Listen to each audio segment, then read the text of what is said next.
moving on, teenage pregnancy remains a pressing issue in Kilifi South sub-county, with 13% of women aged between 15 and 19 having experienced pregnancy, according to the 2022 Kenya Demographic and Health Survey. This alarming statistic underscores a ticking time bomb that threatens the future of young girls in the region. We look at efforts to contain the situation by an organization aiming to empower learners through scholarships, comprehensive sex education, and life skills training to foster self-awareness and curb the rising tide of teen pregnancies.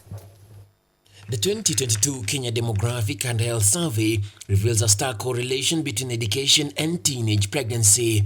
While 38% of women with no education experience early pregnancies, the figure drops to just 5% for those with more than a secondary education, highlighting a critical role of education in breaking the cycle of teenage pregnancies. It's important that the parents first have to be helped to understand their roles, so there is need to begin from the grassroots, the home states. The dropout rate, particularly in Kilifi County, is fueled by multiple factors, including early pregnancies, lack of parental guidance, minimal involvement in their children's education, and insufficient mentorship. The crisis capturing the attention of the national administration, prompting urgent calls for action. And players ambao pia wakizingatia umuhimu wa education, mambo yatazidi kuendelea kuwa sawa kwa watoto wetu na pia kwa future yetu kama watu wa Kilifi County. We have had challenges, especially problems where boys don't come to school, they run away. You know, this area is a tourist attraction center. So some of them, it's like they give up on the way. Some of them don't perform. The dire situation has spurred non-governmental organizations like Mtoto wa Mahari into action. Their program focusing on improving academic performance and reducing teen pregnancies by empowering learners in 17 secondary schools across Kilifi sub-county. Said if we just watch this news, Kilifi is being covered for early pregnancies, poor performances, and no one comes in to say, let us help out, then we are not getting anywhere. We intend to do campaigns and also hold conversations with the leadership and even the immigration department to start flagging some of these pedophiles that have been listed out here. However, the road ahead is fraught with obstacles.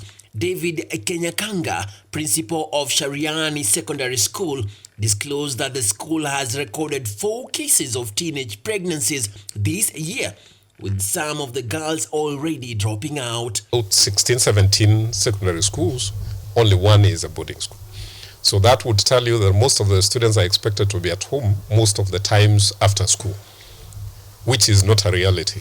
Quite a number of the students, the parents have rented houses for them. Most schools in Kilifi South are day schools with only one boarding facility. This means students spend most of their time at home after school, often without proper supervision or guidance. The moment we have a student who is still at home, nursing a child, and those students, most of them don't come back to school.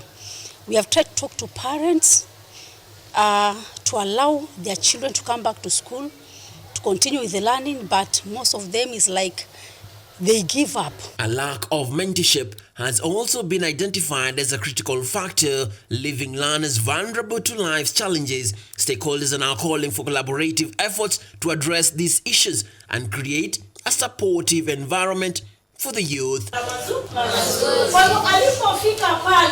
Emal Kutosi, Weekend Live.